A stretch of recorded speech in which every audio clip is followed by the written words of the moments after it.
وَفِي الْأَرْضِ آیَاتٌ لِلْمُوقِنِينَ، زمین پر نشانی ہے یقین والوں کے لیے۔ اللہ حکم کر کی حکم ہے، فرمایا وَفِي أَنفُسِكُمْ أَفَلَا تُبْصِرُونَ، او پھر تواڈے ویچیے پاویں تانوں نام ہی نظر آئے۔ پھر مولوی حضرات ویکھن گے کہ یہ دربار تے بیٹھا پیر یہ کی آکھے انہیں مریداں نوں، قرآن کی آکھے ہے؟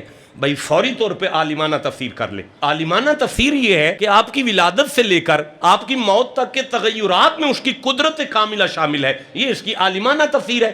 لیکن اب ایک صوفی کی اینک لگاؤ، ایک کلندر کی اینک لگاؤ، ایک درویش کامل کی اینک لگاؤ اور پھر اس آیت کو پڑھو کہ او تیرے ویچے تینوں نام ہی نظر آئے، تو پھر وہ بول کر کہے گا رب رب کر دے بڈھے ہو گئے ملا پنڈت سارے، رب دا کھوج قرآن لبا سجدے کر کر ہارے، رب تا تیرے اندر وسدا وچ قرآن سپارے۔ ہائے ہائے اب وہ تڑپ کر کہے گا حرم میں شیخ حرم بے قرار بیٹھے ہیں، خدا ملا نہ وہاں بھی تو ہار بیٹھے۔ اوے مکے مولوی پریشان ہیں، حرم میں شیخ حرم بے قرار بیٹھے ہیں، خدا ملانا وہاں بھی تو ہار بیٹھے ہیں۔ نگاہ شیخ نے بخشی تو ہم نے یوں دیکھا قلب مومن ہے جہاں پروردگار بیٹھے ہیں۔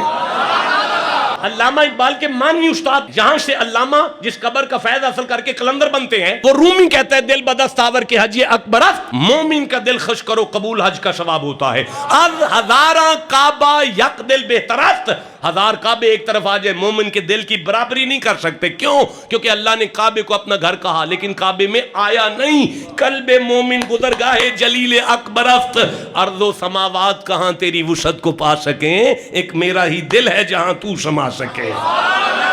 اب اگر آپ کا دل کرتا ہے یہ فانی وجود خدا کا باقی مکان ہو جائے، اگر آپ کا دل کرتا ہے رب وش پوے مسلح ڈاکیا کو پالن آلیا معاف کر، وہ کہتا ہے چھوڑ پتر، چھوڑ مال، چھوڑ دنیا، میں تجھے اپنا آپ دے رہا ہوں۔